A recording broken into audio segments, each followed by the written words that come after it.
Number 10. The wow signal. In 1977, astronomer Jerry Ellman was researching at The Ohio State University when an incredible and unexplainable radio signal was detected using the school's Big Ear telescope. In those days, information was run through what was called an IBM 1130 mainframe computer before being printed on paper and then studied by hand. Upon reviewing the findings, Jerry came across something he had never seen before. There, in a vertical column, was the sequence 6EQUJ5. Jerry was amazed and immediately circled the sequence and wrote "wow" right beside it. Hence the name. The signal they picked up had come from nearly 220 million light years away, and there was no explanation as to how or why a radio signal could be detected from that distance. It immediately became a sensation in both the science community and the rest of the world, and was used to support the search for alien life in the universe. Jerry himself says he's convinced that it certainly has the potential to be the first signal from extraterrestrial intelligence, and I agree. Number 9. Einstein's last words. Albert Einstein was a German-born theoretical physicist, widely acknowledged to be one of the greatest and most influential physicists of all time. Einstein is best known for developing the theory of relativity, but he also made important contributions to the development of theory of quantum mechanics. Einstein passed away at Princeton Hospital, New Jersey on April 18, 1955. He died because of internal bleeding caused by a rupture of an abdominal aortic aneurysm. Einstein knew he was going to die, as he refused treatment because he didn't believe in prolonging life artificially. There was a nurse present at the time of Einstein's death, and she actually heard him mutter something, but she didn't know exactly what it was, as she couldn't understand German. Maybe Einstein revealed an incredibly important realization, or he just said goodbye to the world in his native language. But guess what? We'll never know, and this will be one mystery that can't be solved. Number 8. Genghis Khan burial site. Genghis Khan was the founder and first Khagan of the Mongol Empire, which later became the largest adjoining land empire in history. Having spent the majority of his life uniting the Mongol tribes, he launched a series of military campaigns which conquered large parts of China and Central Asia. He achieved everything he wanted, but the emperor died during the fall of Yinchuan, which is now part of China. The reasons for his death are unclear, as well as the place he was buried in. Researchers think it might be somewhere in the vicinity of the Mongol sacred mountain of Burkhan Khaldun in current northeastern Mongolia. According to legend, he asked to be buried without markings or any sign, and after he died, his body was returned to present-day Mongolia. Marco Polo wrote that even by the 13th century, the Mongols did not know the location of the tomb. Another folkloric legend says that a river was diverted over his grave to make it impossible to find. Other tales state that his grave was stamped over by many horses, that trees were planted over the site, and that the permafrost also played its part in the hiding of the burial site, but to this day, we still don't know where it is. Number 7. City of Atlantis. Writing in the 4th century BC, the Greek philosopher Plato told a story of a land named Atlantis that existed in the Atlantic Ocean and supposedly conquered much of Europe and Africa in prehistoric times. In the story, the prehistoric Athenians strike back against Atlantis in a conflict that ends with Atlantis vanishing beneath the waves. While no serious scholar believes that the story is literally true, they have speculated that the legend could have been inspired in part by real events that happened in Greek history. Many believe that the lost city of Atlantis story was an allegory created by Plato to illustrate the dangers of hubris and greed. In contrast, others point to evidence of ancient cultures in the Mediterranean that could have been connected to Atlantis. This story has captivated people's imaginations for centuries, with theories about its location ranging from a sunken island near the Azores to civilization in Antarctica. Despite extensive research and exploration, the truth behind Atlantis remains unknown, and the mystery may never be solved. Whatever the truth, the lost city of Atlantis will likely remain a mystery for generations. Number 6. Jack the Ripper. Jack the Ripper was an unidentified serial killer active in and around the Whitechapel district of London, England in the autumn of 1888. Attacks ascribed to Jack the Ripper typically involved a female night worker who lived in and worked in the East End of London. Their throats were cut prior to abdominal mutilations and the removal of internal organs from the last 3 of the victims led to speculation that Jack had some anatomical or surgical knowledge. Rumors that the deaths were connected intensified in September and October 1888, and numerous letters were received by media outlets and Scotland Yard from individuals claiming to be responsible. The From Hell letter received by George Lusk of the Whitechapel Vigilance Committee was allegedly sent from Jack the Ripper, and it came with a half-preserved human kidney, reportedly taken from one of the victims. Now, most of the reports done by the police were destroyed during World War II, but what from remains, we are able to learn that more than 2,000 people were interviewed, upwards of 300 people were investigated, and 80 people were detained. However, there was no conclusion to who the killer was. But to ease your minds, Jack the Ripper has to be dead now, so no worrying about him. Number 5. Tomb of Cleopatra. Ancient writers claim that Cleopatra VII and her lover Mark Antony were buried together in a tomb after their deaths in 30 BC. The writer Plutarch wrote that the tomb was located near the Temple of Isis, an ancient Egyptian goddess, and was lofty and beautiful monument containing treasures made of gold, silver, emeralds, pearls, ebony, and ivory. But the location of the tomb remains a mystery. In 2010, Hazay Hawass, Egypt's former antiques minister, conducted excavations at a site near Alexandria which contained a number of tombs dating to the era when Cleopatra ruled Egypt. While many interesting archaeological discoveries were made, Cleopatra VII's tomb was not among them, he reported in a series of news releases. Archaeologists have noted that even if Cleopatra's tomb does survive to this day, it may have been heavily plundered and unidentifiable, so it seems like nobody will be finding that treasure anytime soon. Number 4. The Copper Scroll. The Copper Scroll is one of the most mysterious artifacts in history. It was discovered among the Dead Sea Scrolls in 1952 and is believed to be around 2,000 years old. The scroll consists of 2 copper sheets covered with a text written in ancient Hebrew script. It contains a list of 64 items or locations of hidden treasure, including gold and silver coins, sacramental vessels, and other valuable items. The scroll is not only remarkable because of its age, but also because it is the only known ancient text written on metal. This means that it has been preserved much better than other scrolls that have degraded over time. Now, despite its incredible age, many items on the list remain a mystery, and their locations have yet to be discovered. There have been many attempts to decipher the Copper Scroll, but no one has been able to make sense of it.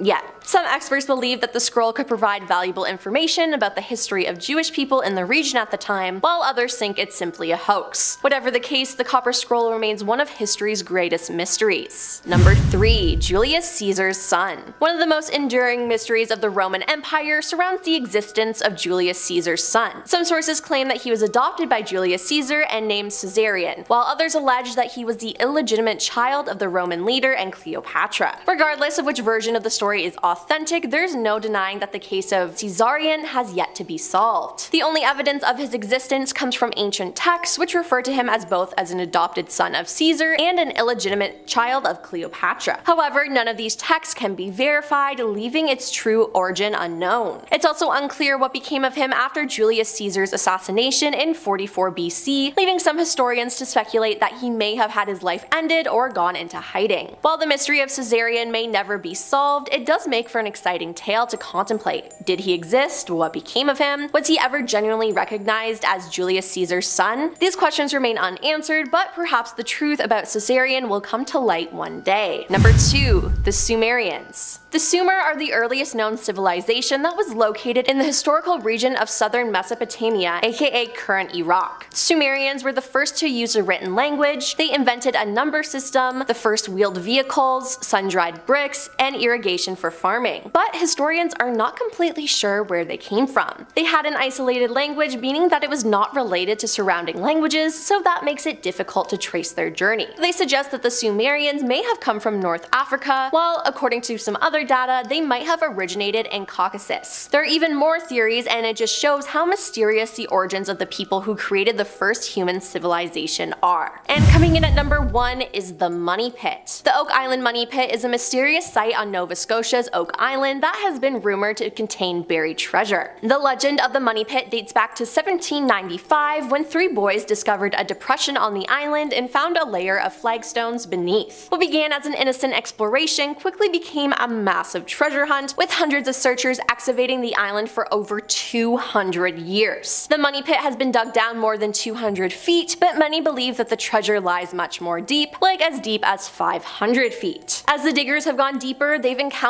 multiple booby traps, such as flood tunnels and stone plugs designed to protect whatever lies at the bottom. So far, the only artifacts that have been discovered are 2 links of a gold chain and a stone inscribed with the letters VI and C, which some believe stands for Viva Cristo. Despite these discoveries, the mystery of the money pit remains unsolved. Many believe it contains a great treasure, while others think it may be a hoax. While hundreds of theories have been proposed, from hidden pirate booty to ancient Native American artifacts, no one knows what lies at the bottom of Oak Island money pit, and I'm not sure we ever will. Starting us off at number 10 is divorce. While today you can pretty much get a divorce for, well, really any reason you want, that wasn't always the case. In fact, prior to being able to file over irreconcilable differences like most couples do now, pretty much only men were allowed to divorce their wives, not the other way around. Unless, that is, the wife could prove her husband's impotence, as it was seen as a woman's legal duty to bestow a child to her husband. If he couldn't give her the goods per se, she could file for an annulment of the marriage. But how did the court go about proving this, you ask? Well, of course they couldn't just take the woman's word for it, so they would bring in a witness, usually a sex worker, to try and arouse the man. That, or the court would enter your marital bedroom and, well, you know, see for themselves just how well the man could get the job done. If he did in fact have any issues completing his manly duties, the woman could be freed of the marriage. Just be careful they don't accuse you of becoming a witch. Next up at number 9 is man-made fertilizer. The Battle of Waterloo in 1815 resulted in the death of an estimated 60,000 soldiers, but not many of these bones have ever been recovered, and the reason why is pretty grim. In a strange, twisted series of events, the English decided to clear the field of the corpses and put the bones to use in a rather effective, but albeit creepy way. Newspapers of the time reported that the fallen French army were ground up in Yorkshire factories and the bone dust was added to their manure. Apparently the oil from the marrow proved especially helpful in the grave robbing turned fertilizer plan, and the fertilizer was purchased by farmers across England and scattered widely to help grow their crops, meaning that an entire generation of England ate food made possible with the help of dead French soldiers. Coming in at number 8 is Qing Shi Huang. Before the understanding of modern science, there was a lot of ideas about elixirs and remedies that have quite literally no logic to back them up. Now, of course, it wasn't their fault. They truthfully didn't know any better. But looking back, that doesn't make it any less wild. The first emperor of China, Qin Shi Huang, was one of the many intent on finding the elixir of immortality, and so he demanded his royal doctors find this magical potion for him, otherwise he would have them killed. I mean, just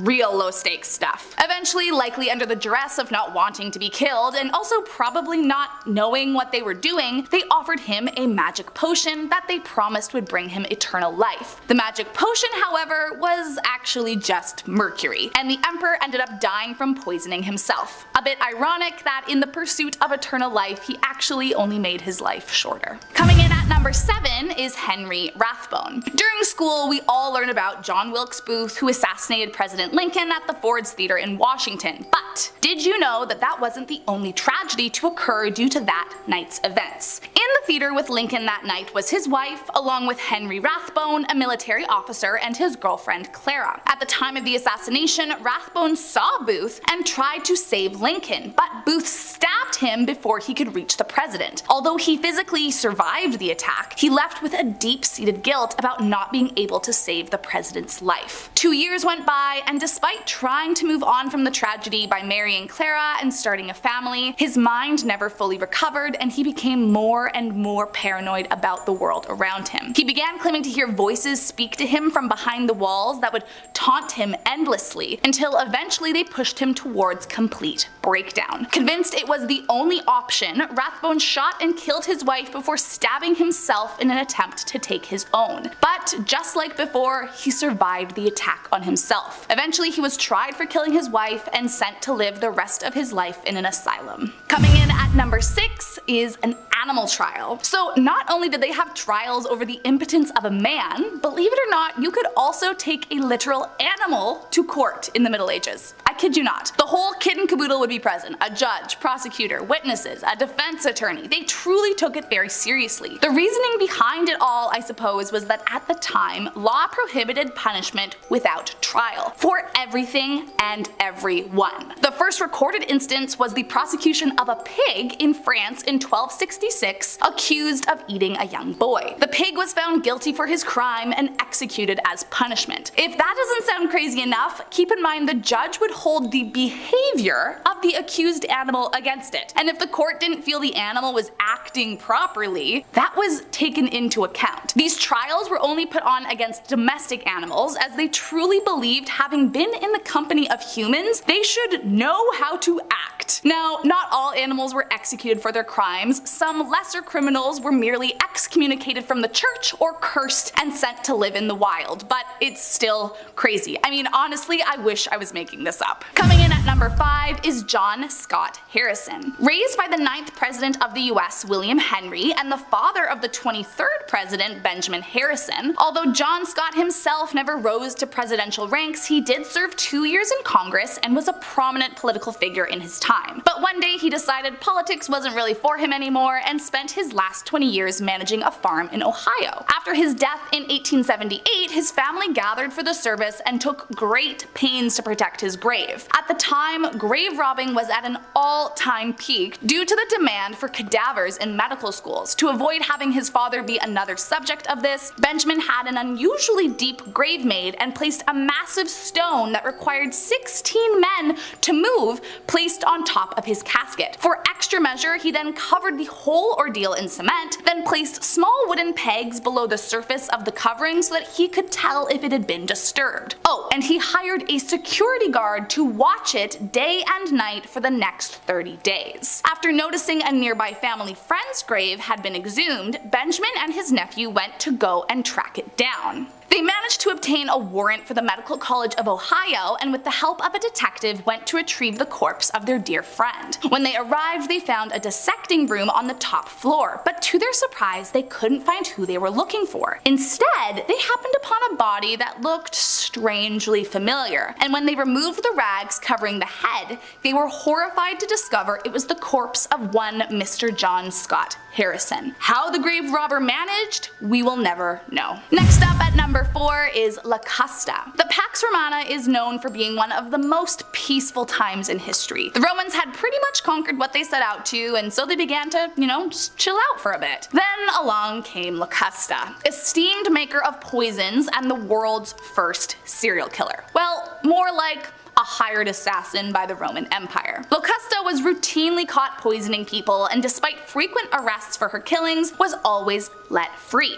Why is that? Well, the Empire got word and decided they could use her to their advantage. Her first big gig came from Empress Agrippina to kill her husband, Emperor Claudius. Locusta complied with glee and assassinated the emperor. However, soon after, Agrippina threw her under the bus for the crime. But now, under the ruling of Lord Nero, he saved her for his own devilish plots. For the next 15 years under Nero, she worked consistently and was even awarded for her service. Locusta received a villa and even a small staff to help her in her poisonous endeavors. Nero even went as far to provide her with her own school for the profession. But after Nero was sentenced to death, Locusta lost her security blanket and lawful immunity and was executed by the emperor for her crimes. Coming in in at number 3 is Gilles de Rais. Joan of Arc is rightfully so credited as a certified badass and patron saint who was a major defender of the French during the 100 Years' War. Among her most supportive and trusted allies was Gilles de Rais,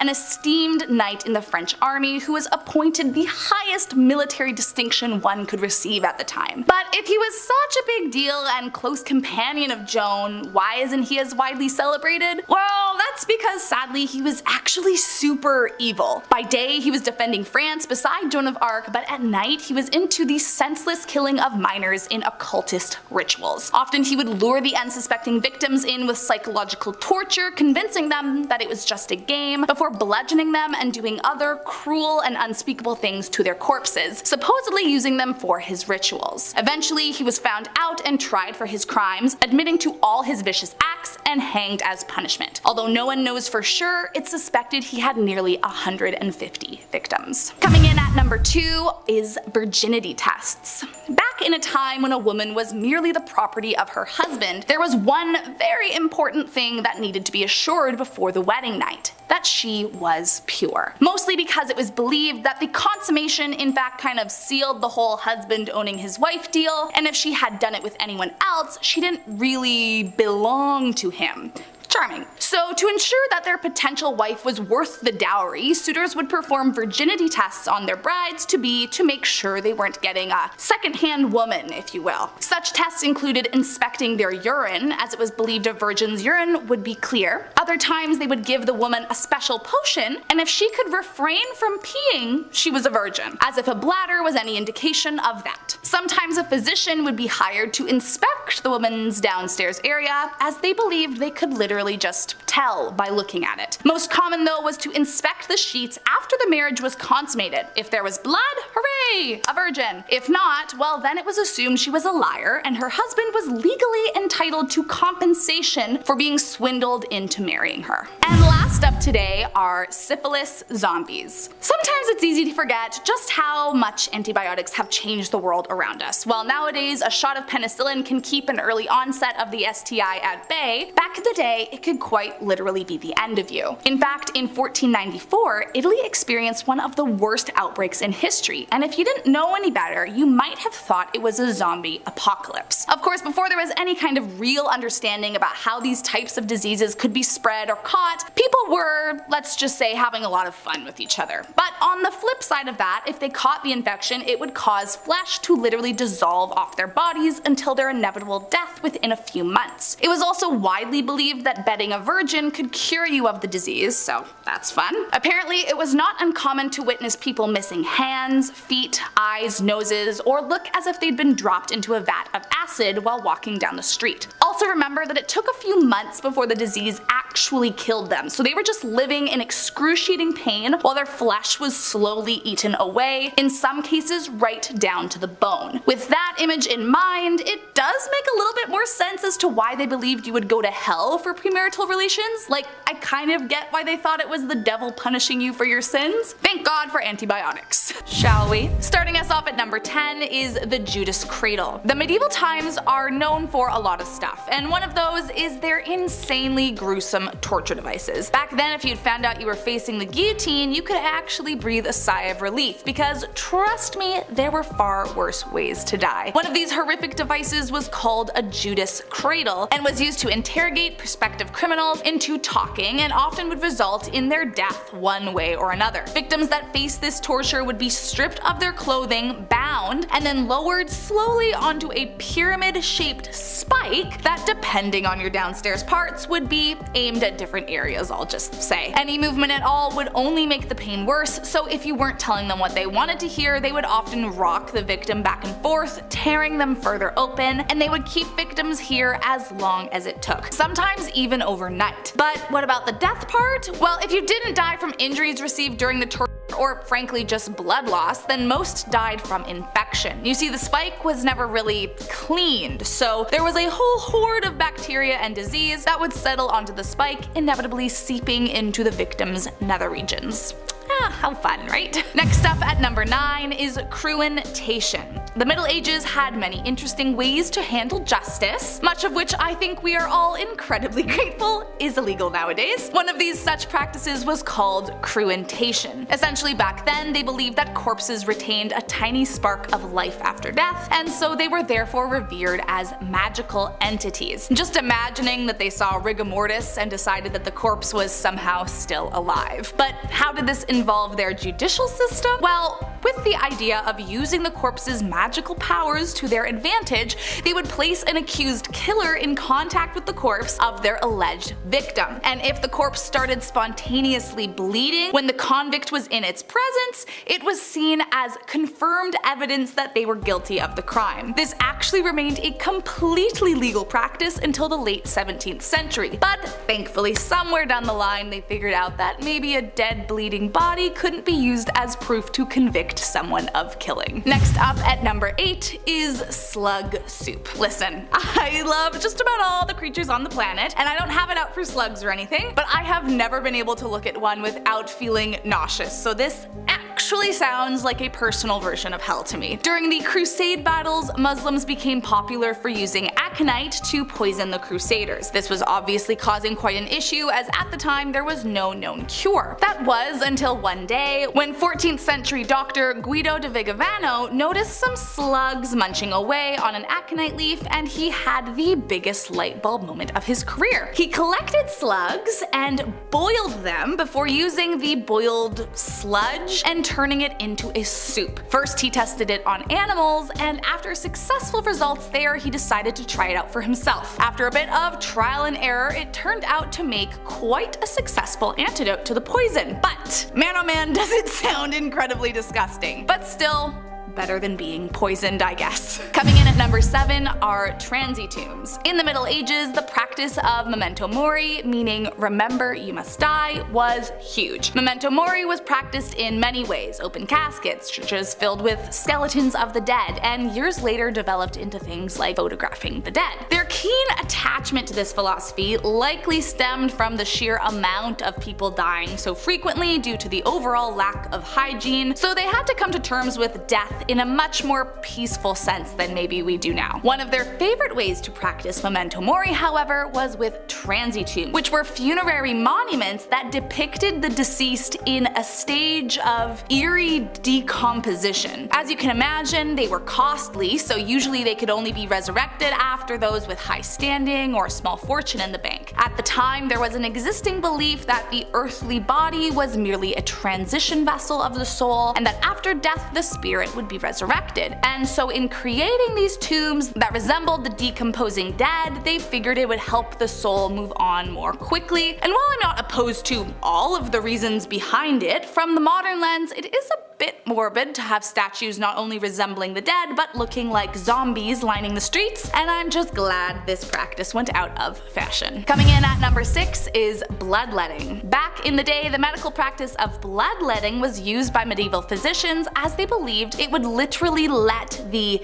bad blood out of the body. This belief is mostly derived from the Greek physician Hippocrates and his theory of the 4 humors. The 4 humoral theory centered around the belief that inside the body there are 4 main humors or liquids: black bile, yellow bile, blood, and phlegm, and that any imbalance in these liquids was what caused health issues or even changes in temperament. So where bloodletting came in was that there was this belief you could let out blood in order to balance out these liquids in your body again. Now, while this theory was definitely a stepping stone in modern medicine, many argue could be considered a precursor to blood transfusions, the way that it was being done was without any real scientific backing, and without any understanding of just how much blood was safe to let out or from what vein or artery was the safest. For example, people were so into the practice at the time that they would base which day was best for bloodletting on texts, usually advising to pick a saint's day. It was also popular to rely on charts showing which parts of the body were best to bleed from according to their zodiac. So as you can imagine, the practice did not always end well. Coming in at number 5 is Saint Francesca Romana. During medieval times, fornication in any other context than between a man and his wife, and for the purposes of procreation, was considered a sin,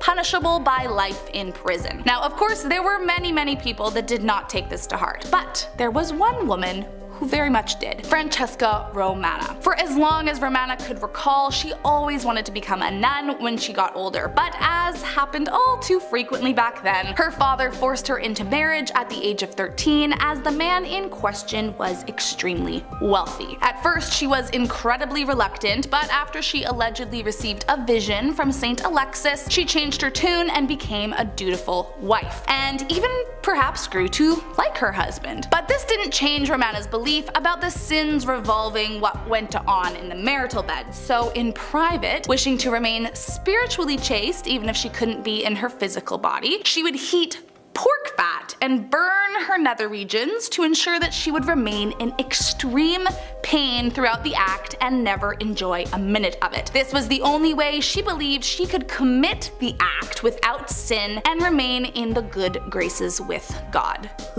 Coming in at number 4 is an arthritis cure. This one actually blew my mind when I first came across it. According to an 1896 news story in the Smithsonian, one day a drunk man was on a beach with some of his friends when he spotted a rotting whale carcass. Because he was drunk, he thought it'd be super funny to dive right into it. And he did. His friends waited for him and finally he came out, but he reported something incredibly strange. That his rheumatoid arthritis was seemingly gone. This sparked a national craze in Australia, and once word got out about the healing powers of the whale carcass, the town of Eden became a worldwide destination for people suffering from the condition. Visitors would be lowered into a freshly dead whale through a hole which would be sewn up, and it was advertised that if the person could stay inside for 20 to 30 hours, they would be cured of their pain. I have to imagine that you would need to be in so much pain to give this a try in the first place, because the thought of spending an entire day inside of a dead whale just seems wild. That being said, it's not all a bunch of hogwash. There is reason to believe that the rotting whale would have acted like a sweat box of sorts, potentially relieving some of the pain, but truthfully, I don't see how this could cause any kind of permanent fix.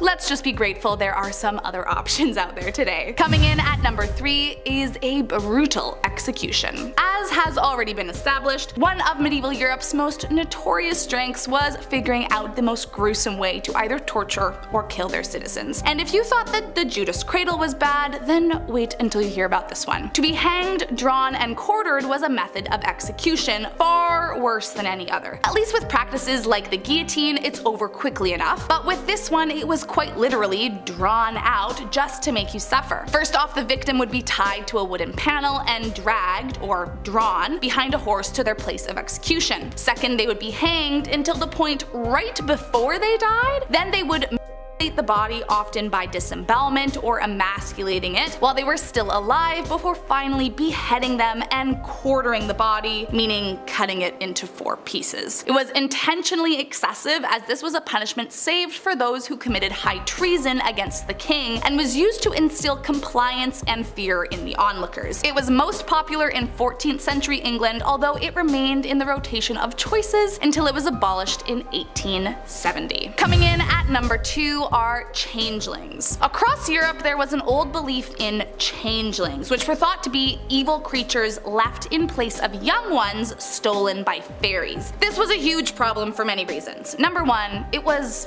objectively not happening. You see, the main reason that parents believed their little ones had been swapped with a changeling was that their young ones suddenly fell ill, had physical deformities, behavioral changes like advanced knowledge beyond their years, or being mischievous. So essentially, if the young person in question got sick, became intelligent, had a disability, or acted like a normal developing person in any way, it was viewed as a changeling. Tragically, once it was believed that a changeling imposter was in their their arms, there was only one way to handle the situation: hurt it in hopes that the fairies would come save the changeling and they would give their real one back. They did things like exorcisms, leaving them in the cold, poisoning them, or even trying to end their lives. And they believed that in doing this, their real little one would be returned to them. It may just be one of the saddest and most cruel practices to have ever existed. And last up, in our number 1 spot, are Ivy League photos. If you thought there was corruption in the high-ranking areas of society before this, then buckle up, because this one might be one of the most insane things I've ever heard. Apparently, for some time, it was actually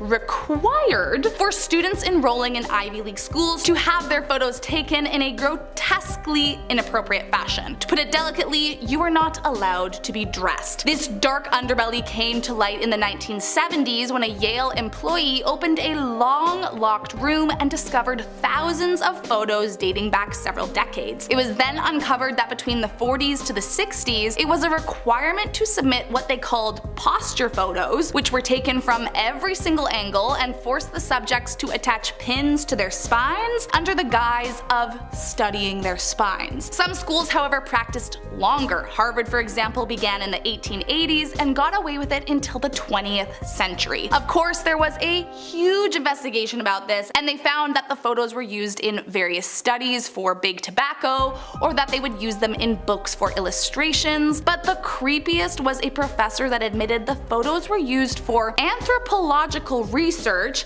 and were used to study the connection between a student's body type and their intelligence, in what was basically glorified eugenics. Thankfully, most of these photos have since been burned. However, for some reason, there are some that remain at the Smithsonian. I'm just grateful the practice of mandatory nude photos is banned, because actually, what the heck is that? In our number 10 spot, we have the mosquito experiment. This experiment is truly the most surprising one to me on this list. I cannot believe how many people don't know about this. Apparently, in 1956 and 1957, the US Army conducted a series of experiments on Georgia, Florida, and Savannah, where millions of infected mosquitoes were released into the public in order to see if insects could spread yellow fever. The result? Well, they learned that indeed they can. Of course, at the expense of the American people's health, as many died, many developed fevers, respiratory problems, stillbirths, and so much more. Allegedly, researchers posed as public health workers and asked people if they needed help in order to get close to them and observe them. Pretty evil in my opinion, and makes you wonder and hope that nothing like that is happening to us right now, but possibly at this moment in time, we are not aware of it. If you're liking this video so far, don't forget to smash that like button, as it will really help us out. In our number 9 spot, we have the Black Death. The Black Death is definitely one of the craziest events in history that is definitely taught about in some schools, but as this was so long ago, it's not as frequently spoken about like World War I and II, for example. It is also known by its other labels, the Great Plague or the Black Plague. And as you can tell by the title, it was a horrible, widespread pandemic that killed from 75 to 200 million people. They say at least half of Europe at the time. It took place in 1346 to 1353. As you can imagine, such a plague during a time where no one could stay indoors and communicate online, there was mass chaos everywhere. People blamed religion, witchcraft, and anything they could blame. There's a very famous painting by the name of The Triumph of Death by Peter Bruegel that is supposed to be depicting the chaos of that time. There is so much death and things on fire, the painting is truly haunting to look at. In our number 8 spot, we have government testing.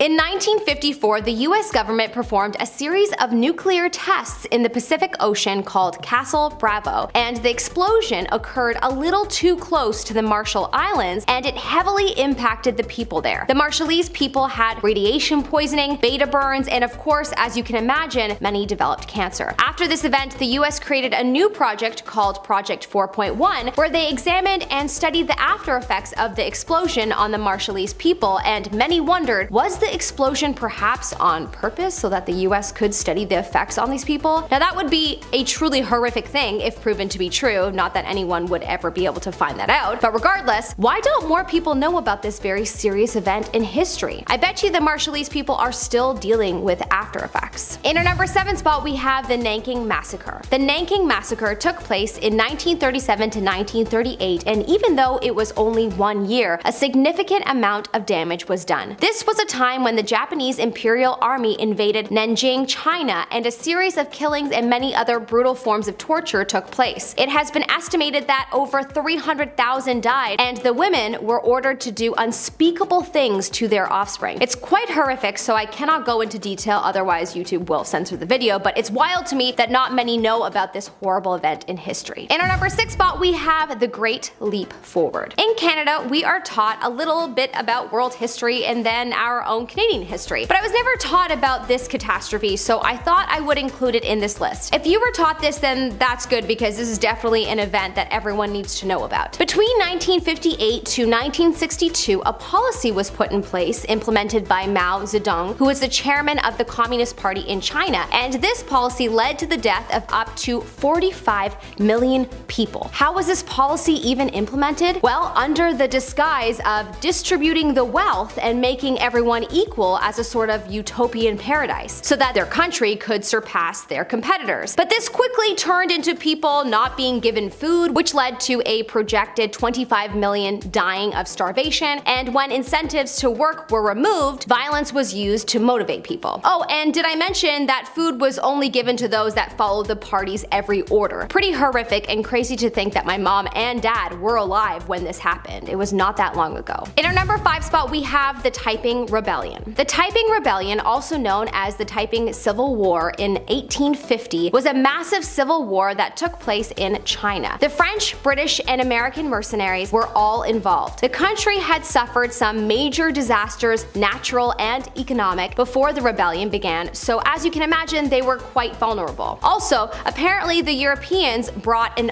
opium addiction to China. At the time, the Qing dynasty ruled China, and during this period, in comes a man named Hong Zhuang, who claimed to be the younger brother of Jesus Christ. This war lasted till August of 1871. It is known as one of the bloodiest civil wars in history, killing 20 million people. In our number 4 spot, we have 2 heads. This is one of the most evil things on this list, and for anyone that likes dogs, this one may break your heart. This was a Russian scientist in the 50s by the name of Vladimir Demikov, and he ended up being the founder of human organ transplants, which arguably is one of the greatest discoveries in the last 100 years. The amount of lives this discovery has saved is probably unfathomable. So to think that before this discovery, the same doctor was performing head transplants on dogs for fun for 5 years, it's just so hard to believe. In our number 3 spot, we have amusement park deaths. A lot of people don't realize this, but many amusement parks around the world have had tragedies. Ironically, because these are places you would hope to go to feel joy, not sadness. Lake Shawnee Amusement Park is one example of a park that experienced one too many tragedies. The park was located in West Virginia from 1926 to 1966, and it had quite a few deaths on its hands while it was active. People believe that the land was cursed though, because before the park opened in 1783, many young European settlers were killed on the grounds by the natives in that area because the grounds were already a sacred burial area for them before the new settlers took over the land. People believe that all of the bloodshed left a mark on the energy of the area, and that is why the park never had a chance. In our number 2 spot, we have the Soviet deaths. Here we have yet another event where the government has put policies into place under the cause of making the country more economically and socially competitive, but yet the people suffer tremendously because of it. From 1917 to 1953, under the Soviet Union, approximately 49 million Russians died from a combination of revolution, starvation, and the forced resettlement, similar to the Great Leap Forward policy. Apparently, this initiative was due to one man, Joseph Stalin. It has been said that this desire to build a new and better country at any cost and to keep his power is the direct reason for all of these deaths. In our number 1 spot, we have the Mongolian conquests. This is something people certainly know a little bit about, but perhaps not the extent of it. Certainly those of us in North America are not taught much, but that's probably because it didn't take place here and there's just so much history to learn. The Mongol Empire was one of the largest in the world, covering 16% of the earth at one point. It was run by Genghis Khan, a man who is said to have more blood on his hands than anyone in history. Approximately 60 million died under his ruling and also many women were severely harmed during this time by the men, and it is said that Genghis Khan alone may have reproduced a ton of children, as people say that he had about 500 secondary wives. Yikes. Starting us off at number 10, we have mummy unwrapping parties. So we already know that people love to do all kinds of weird and strange things with mummies back in the day. But after people widely stopped eating them or using their remains to make medicines, a new mummy trend began. After Napoleon's first expedition to Egypt in 1798, Europeans began to become even more enthralled with mummies than they ever had been. In the 19th century, a mummy craze began. Travelers began bringing back whole mummies they had bought off the street in Egypt, and the next thing you know, they were no longer thought of having medicinal purposes, but rather being a wonderful party activity. Soon it became customary to hold mummy unwrapping parties, and wealthy Victorians would gather around as the host slowly unwrapped the dead body, showing off his wealth while simultaneously giving guests a thrilling evening filled with horror and delight. I have no clue what was done with the mummies after the public unboxing, but somehow I almost think it's better, as I'm sure whatever happened next was even more disgusting.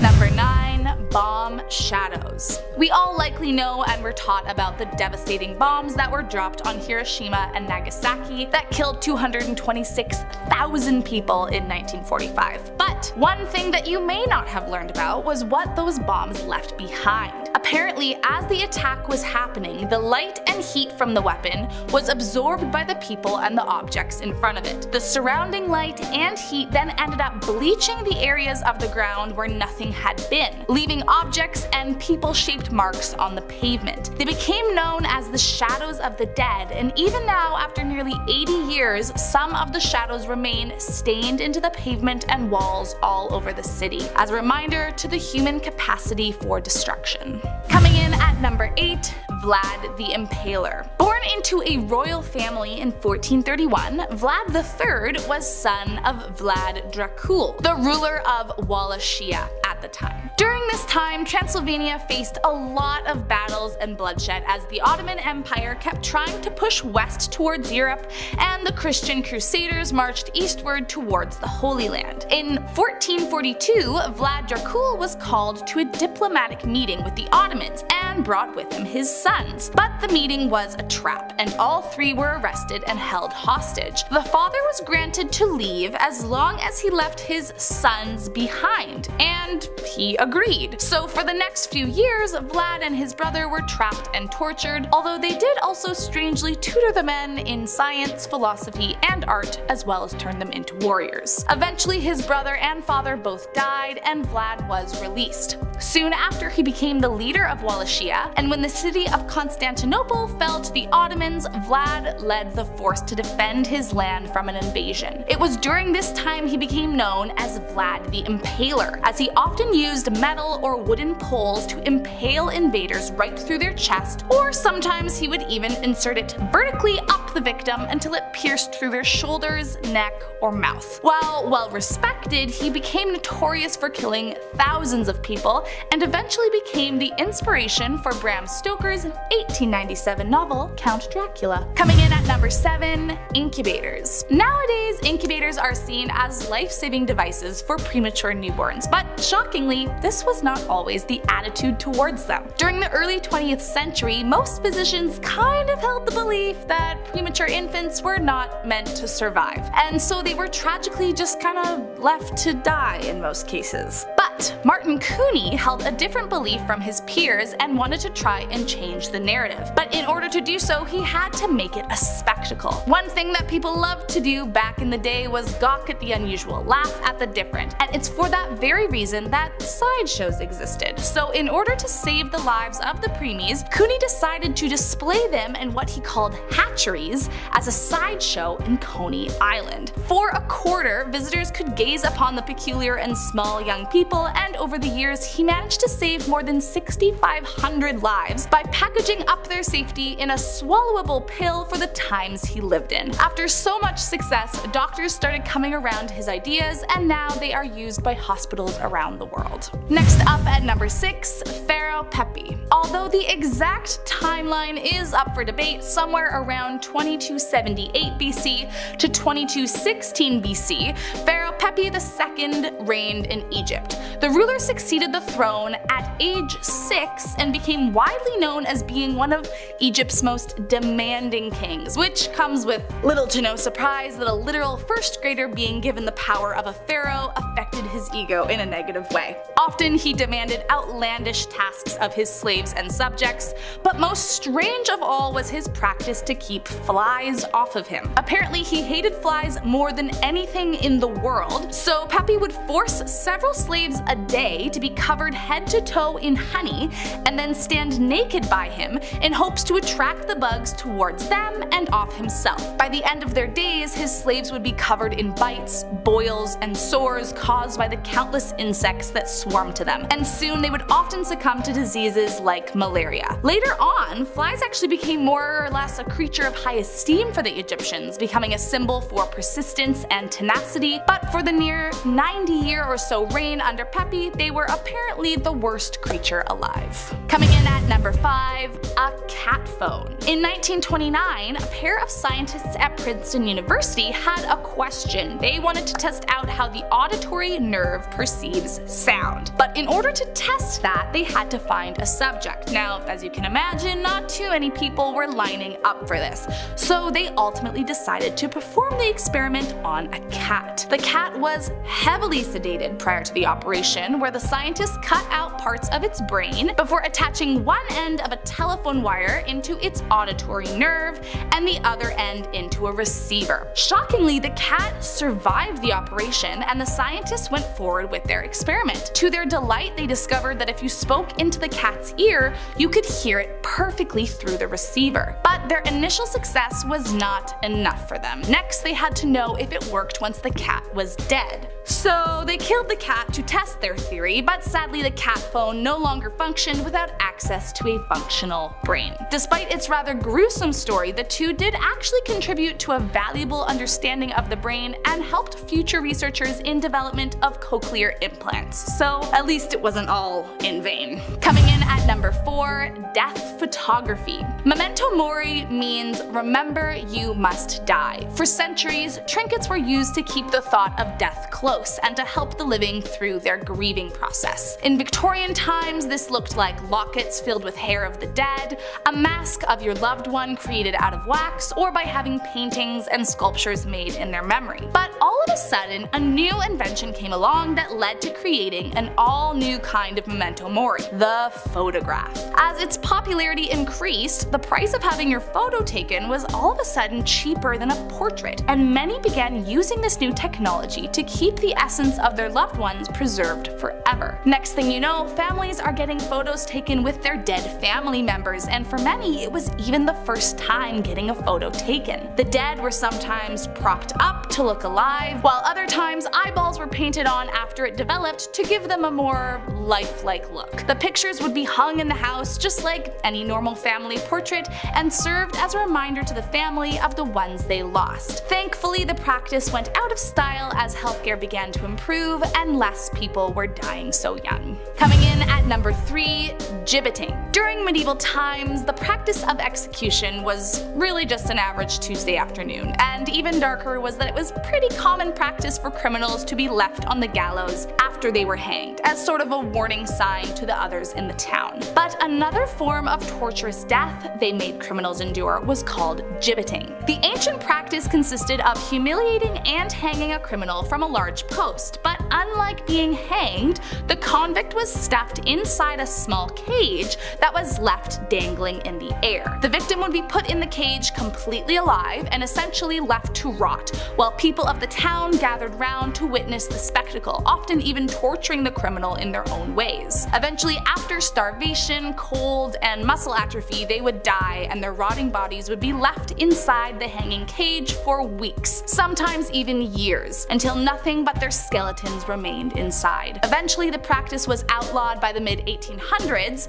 but some say that if you walk past an old gibbeting cage, you can still hear the screams of the soul who died inside. Coming in then at number 2, chats with a severed head. In the early 1900s, a French physician named Gabriel Boudieu was interested in exploring the connection between mind, brain, and body. So in 1905, when the execution of Henri Languille was announced, he rushed to the guillotine to study the aftermath. Boudieu claimed that after the guillotine dropped and the head fell to the ground, he called out to the victim, and the severed head allegedly blinked his eyes as if awakening. He wrote, "The eyelids lifted up, this time I swear, in a distinctly normal movement, slow as if awakening or torn from thought." He further detailed that the pupils focused in on him until slowly the eyelids faded closed. But once again, he called the man's name and his eyes opened. Some believe that it was simply leftover nerve impulses, but Gabriel swore that the head could hear him and understand him. He said he felt something looking into his eyes and knew it wasn't just a coincidence. And last up today, the Leningrad famine. For 872 days, the people of Leningrad suffered one of the most destructive military blockades in history. In just a little less than 3 years, the population dropped from 2.5 million to just 800,000. In September of 1941, they were bombarded by the Axis powers and cut off from the outside world, receiving no wood, no gas, no coal, and no food. And it only got worse once winter hit. Soon they were trying to stay alive with no food in -40-degree temperatures, and so many resorted to burning their possessions just to evade death one more day. But as time went on, it only got darker and darker. People would leave their homes and never return. At first, many assumed they died in the cold, but suddenly it was happening more and more frequently. It didn't take too long to draw a connection to the mysterious disappearances, as the next day there would magically be meat available at the market, usually labeled as horse or dog. Soon after, people began killing firsthand, just to feed themselves, and some were even driven to kill their own families just to survive. Officially, there are 2,000 recorded cases of eating human flesh, but it's believed to be much higher. All the while, of course, the elite hoarded food that came into the city via the lakes and never once went hungry. There are journal recordings from the same time about eating goose and caviar at a party while the commoners froze to death in the streets. Starting off at number 10, vampire killings. So starting us off, we have the supposed vampire killings from the 1800s. Now, spoiler alert here, they weren't actually vampires. Well, I guess I don't know that for sure, but I'm gonna go out on a limb and say they weren't. Anyways, back in the 1800s, people in New England believed that cadavers were rising from their graves at night and preying on the living. So to solve this problem, they began exhuming the cadavers. Now, some kept it simple and just turned the cadaver face down, but others jumped to more extreme methods like ripping the bones apart and rearranging them, or burning the deceased person's heart and inhaling the smoke. Apparently at the time, it was believed inhaling the smoke cured tuberculosis, though I can only imagine it made matters much worse for them. Some towns were so into the ritual that they would even hold festivals during the process and celebrate the exhumation and subsequent destruction of the corpses altogether. So while it was incredibly unsettling, they did truly believe they were vampires haunting them in the night, so I guess it gave them some peace of mind. Next up at number 9, dentures. While today dentures are made from composite resin or sometimes porcelain, during the 18th and 19th centuries, of course, those materials weren't available. But as you can imagine, people were still losing teeth at an even higher rate due to the high sugar diet, attempted teeth whitening, which was really just wearing away their enamel instead of brightening it, and the overall lack of knowledge around hygiene. So dentures were still needed and wanted by many. So what was their material of choice? Well, for the easiest and most profitable route, many would acquire the teeth from dead bodies. Although if you had some money, you might be able to afford dentures made from ivory. Other materials were sometimes the teeth of animals or wood, but honestly, I think we can all agree that none of those sound like terribly sanitary options, considering professional physicians at the time weren't sterilizing instruments, and some didn't even believe in disinfecting prior to surgery. Next up at number 8, stained glass. If you walk into just about any old church, you'll notice the walls are decorated with beautiful stained glass. But what might surprise you is that in some of the particularly older pieces, there is a strange ingredient that helps it all come together. In 1112, a German monk wrote about the process of creating the beautifully colored glass, and as he detailed, it starts off, innocently enough, adding sand and potash at a high temp until it becomes molten. From there, they'd add a stabilizer before coloring the glass with different metallic oxides like copper, cobalt, and gold. But once the glass was cooled and shaped, the small details were added by paint. They made the paint usually from lead or copper and would then suspend it in urine. So quite literally, some of those old stained glass windows were painted with pea paint, which I mean kind of just makes me giggle if I'm honest, but it is definitely a weird ingredient to think about being in paint. Coming in at number 7, leather-bound books. Nowadays, it's unusual to even find real leather on anything, but once upon a time, the leather on books wasn't even from cows. It was from people. Called anthropodermic bibliopegi, the books were made in a similar way as they would now, but obviously with one huge difference. They used human skin instead of an animal. While there are actually only 18 confirmed books of its kind that still exist, we have no idea just how many there could have been all those years ago. Allegedly, the books were usually made from executed convicts, and during the French Revolution, there were rumors that a tannery for human skin was established outside of Paris. I mean, it kind of gives me the willies to think about it, and I'm just glad we've moved on to a different material to bind our books today. Next up at number 6, Minnie Dean. Wilhelmina Dean, or Minnie as she was often referred to, was a nanny in New Zealand during 1880 and was a well-known caretaker in her town. But something was off with the woman, and soon she began having quite the dark spot on her name and career. In 1889, one of the young people under her care suddenly died, as if out of nowhere, and initially it was viewed as a freak accident, but 2 years later the same thing happened again. Now, with 2 minors perished under her care, police decided to investigate further into the matter. After a bit of sleuthing, it was concluded that under Minnie's care, the 2 minors were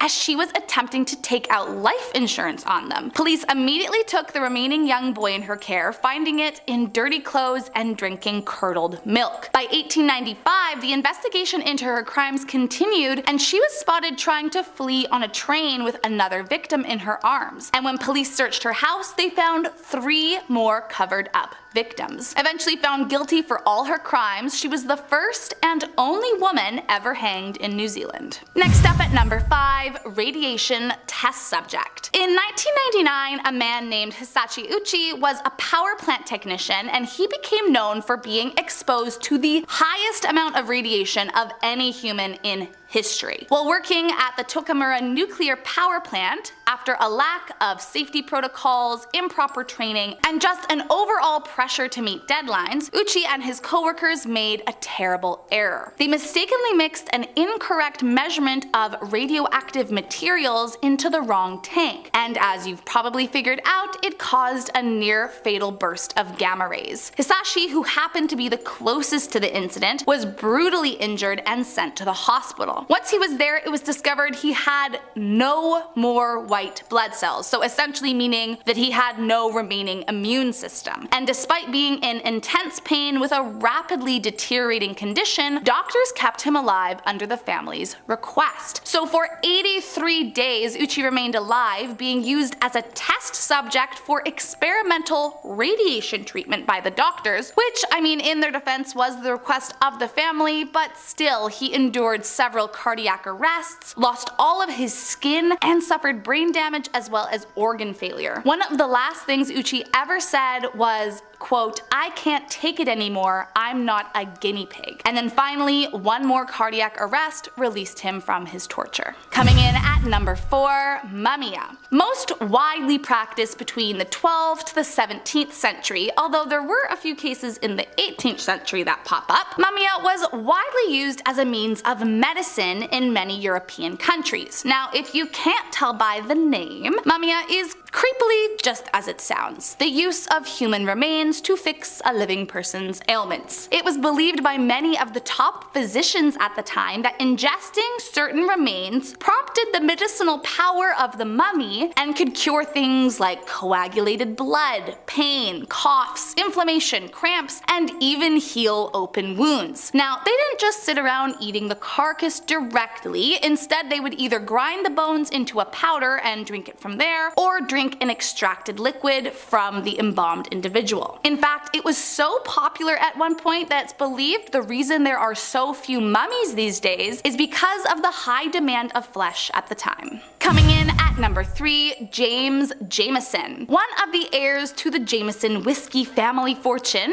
Jameson considered himself to be an adventurer of sorts and often traveled to far-off lands, detailing the trips in his diary. In 1888, Jameson decided to head out to explore the Congo, and while there he wrote about and demanded some gruesome things from the locals. So before beginning this expedition, Jameson discovered that the area he was visiting was known to have a population that participated in the eating of other humans. Apparently, Jameson set out to witness it firsthand, which, I mean, why was that his dream? A little suspicious if you ask me, but I digress. According to Asad Farhan, who was his translator for the trip, Jameson bought a girl from a trader of slaves for a few handkerchiefs and gave her over to the tribe to be.